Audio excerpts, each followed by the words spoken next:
I'm Asabina, and I run an engineering practice in Berlin that helps companies build hardware and software solutions. In this video, I will be talking with the CTO and co-founder of Bitwala, the first blockchain bank in the world that is based here out of Berlin, Germany. So if you're interested in startups and curious to learn how Bitwala overcame the adversity that they encountered along the road to be where they are today, stay tuned.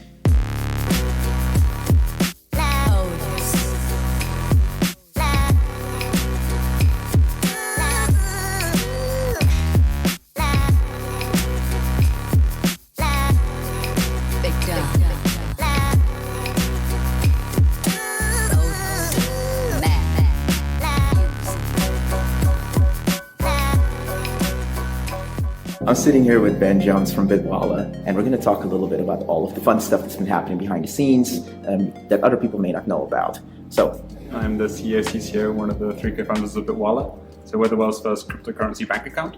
So you're combining a normal German neobank, so everything you'd expect from a mobile-first banking, receiving a salary, debit card, with cryptocurrency wallets and trading. We believe that the financial system that we have today isn't good enough, and that blockchain is a technology that allows us to create a parallel financial system. And our role at Bitwala is to make the innovation in this new system available to more people earlier. You've gone through quite an interesting episode in between, and it was around 2018, I believe, where you were offline for a little bit. And that's something that I would really love to know more about, because that was a rather big shock for the company, wasn't it? We've been through many different iterations. So we started off as consultants, and we were like, hey, this is great new technology. The whole world should use it. So we went to some of the biggest companies, and we said, yo, this is Bitcoin. You can use it to do instant global clearing settlement anywhere. And they said, okay, that's very interesting. Then nothing's going to happen. The big companies aren't going to disrupt themselves. Sure. And then we became a company builder. So we were throwing many different projects at the wall and seeing what stuck. And out of that, the first project that really took off was Bitwala. And so what we were doing is basically an off-ramp from the crypto world. So you could use the old Bitwala to send money to 22 countries all over the world, and top up a prepaid debit card, and then just basically live your life in crypto, in Bitcoin, and we were helping people like this. Sure. That was going pretty well. So we received 2 funding rounds from that. The traction was pretty good. We were about 13 people. And then at the beginning of 2018, we had the biggest shock ever to our company. And this is when we were forced offline. So one day, one of our employees, she got a WhatsApp message from the card partner, the partner through whom we could issue cards to our customers. And then the message was basically it's broken, it's over. And what had happened is this company, they had lost their mandate from Visa to actually be able to offer cards to people. And then this had a knock-on effect to us. And so without any warning, without any kind of preparation, all of our customers' cards just stopped working. So we had people who were abroad traveling and relying on this one card to get money out and stuff. We had, I can't remember how much it was, but it was hundreds of thousands of euros of our customers' funds suddenly trapped in these cards. And it was a complete nightmare for us. And then I think it was a few weeks later, our banking partner in the Netherlands, they said, okay, we don't want to work with you anymore because crypto is too hot for us. And so we basically had our entire product destroyed. So the bank transfers for crypto, the prepaid debit card, because of partnership failure, we just couldn't do what we did anymore. And there wasn't a really good way of salvaging it, because in fintech, you're always reliant on partners. You can't have all of the licenses, all of the parts yourself. So you're basically picking the right partners and building around them. And you can't just kind of swap out one card system for another. So of course, I imagine that there was a little bit of crying in the shower, and then you just pulled yourself up by your bootstraps, figured out, okay, what are we going to do next? So what happens? You show up to the office, you talk to the people, I guess, with your co-founders, and then rally together to figure out what to do.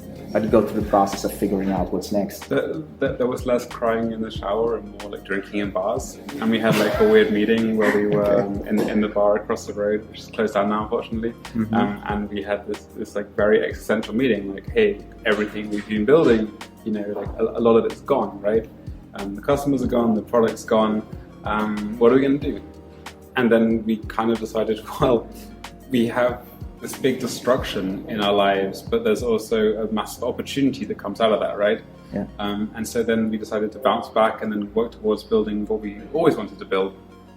So ever since 2013, when Bitcoin was barely known, like $60, like we said, if we want to make like a Bitcoin bank account, a crypto bank account, this was an opportunity for us to actually begin to build that. After some crying, after some drinking, we kind of made a bit of a plan, and then over the course of 2018, we were building this new thing. It's not just like, okay, guys, we're going to start building, right? Like there's so many different things happening at the same time. We had to begin to scope the product, so we had to create a partnership with Solaris Bank, who is a banking provider, and they also allow us to do the cryptocurrency prop trading. There was this like massive opportunity for change because we were getting rid of all of the old debt that we had.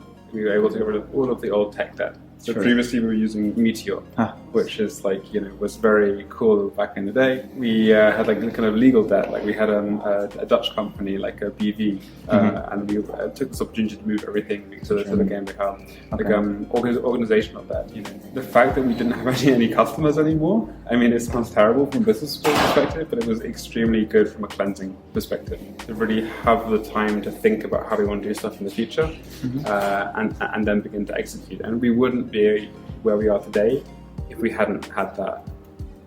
I think previously I was planning on migrating up the old product to suddenly include a bank account. That just wouldn't have worked, And I don't think we could have managed running that product at the same time as building the new one. So in a weird way, it's like one of the best things that happened to us. Oh, cool. How do you then approach this from a practical perspective? You're a CTO, you have a couple of resources, folks that can work with you, some money in the bank to start pushing some stuff.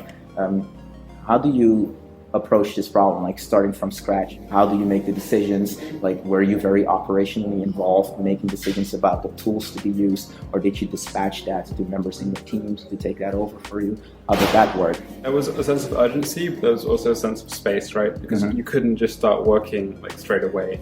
Broadly speaking, kind of the product and the legal team were figuring out the contracts with our partners. We did some design sprints where we were thinking very idealistically about what was the product we wanted to build. With the tech team, there was no work to do at the start because the scope of product like that is absolutely huge, right? And so in order to actually get us to the point where we have tickets to work on, that would take I think it took maybe at least like kind of 6 to 8 weeks. What we did is think about kind of the technical organization that we wanted and also the technical tools we wanted. That was pretty cool. We hired a really smart guy called Leo, who really heavily influenced the tech stack we were going to use. He was very on the cutting edge of what was happening in JavaScript, so he was pushing for GraphQL before it was cool, like Apollo, and we were able to take this opportunity to look at a number of technical decisions and to really do a proper evaluation. To look at 3 different testing libraries or whatever, and then discuss them together and say, okay, we're going to pick this for this reasons. And we had this luxury because of the space, right? Normally in the startup engineering is always like way over capacity, so you want to give more time to research and try different things out, but it's also like, okay, we need to ship. And so that was really the first phase.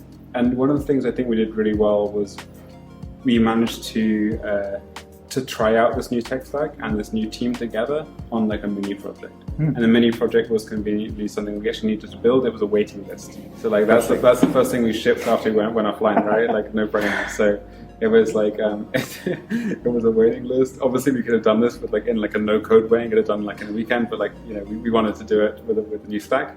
So then the whole team was working on this waiting list together. And it was a great opportunity to just make sure all the tools were working as we wanted them to. Obviously, there were lots of questions, lots of hiccups, but it was extremely valuable for us to start off with a small project before jumping into the massive project, right? Interesting. And when you were starting out with a smaller team that was about 13 people, you ramped it up. The entire organization is well over 40 folks now. Where are we in terms of scale? We're about 65 folks. 65 folks. Look at that. How much of that is engineering? I think it's about 40% is DevOps engineering. Oh, cool. How do you decide then at that early stage, recruiting takes time? A lot of people say they have a hiring problem. How do you tackle that? Do you just walk your way through the recruiting process? Do you reach out to other people to help out with certain aspects that maybe aren't in-house? Do you have a very strong, not made here kind of culture, or how flexible is Bitwala in that sense? Because it's financial tech. So it is sensitive to like sometimes have help from third parties in that capacity. Programmers are a little bit different to other people you might hire, because I think for most people you hire, like, mission is the most important thing. You know, you rally like a product person or a salesperson around this mission. Whereas I think for engineers, often the top spot is solving interesting problems with good tools, right? So like, developers want to like walk into a job and like start using like Java or like COBOL, in like the really old banks. And so I think we didn't really do this consciously for the start, but we realized how important it was to have an attractive tech stack for hiring people. And so when Meteor was actually pretty good at the start, because it was like this hipster JavaScript stack, so we could get Meteor developers, right? And then when we started again, we were able to throw away our tech stack and have this like brand new shiny thing, and so it was easy to hire developers through that. And also engineers tend to be big fans of blockchain and crypto. So we've actually been pretty lucky overall hiring engineers. That we find people who like JavaScript, who like crypto, and then they come and work for us. Sure. Other than that, we use like a few recruiting tools, Talent.io, Honeypot here in Berlin, and like those help. But it's a competitive market. Like, you have to have an edge. And then with all of those like folks in the picture now, and the resources in the bank, all of those lessons learned through those processes of like charting out what you're going to build. You then built your first prototype, I guess. That's integrating Solaris Bank's APIs in some way or form, and then you go live with that. What happens along the way in terms of tiny hiccups, technical hiccups that we may not have seen, that had alarm bells ringing here? What kind of happened was we started out with a very idealistic, like, this is how we want to work and the tools we want to use and like the standards we want to have. And then like as the course of the year progressed, it was this massive project, and we were further and further behind when we wanted to ship it. You're already like 3 months behind schedule, and it took us I think 11 months from when we started building and concepting to actually shipping the first product. Because like building a bank and building this kind of trading system that we have is like pretty complicated. So we did it as fast as we could. We cut some corners, and I think like over the course of the year, it went from having this very idealistic way of thinking to actually the reality of being a startup that doesn't have a product and understanding the urgency of having to ship. Awesome. That gives me a pretty good sense of what's happening behind the scenes, I guess. Like, it's not all fun games all the time, but you pulled it off actually with the entire team, which is quite a feat, to be honest. Building the first blockchain bank in Germany with all of the regulations. In the world. In the world, honestly, with all of the regulations that are, and all the stigma around the space, because there's a lot of fuzzy stuff happening in that space. But slowly but surely we're getting there, it seems like it. Thank you so much for your time, Ben.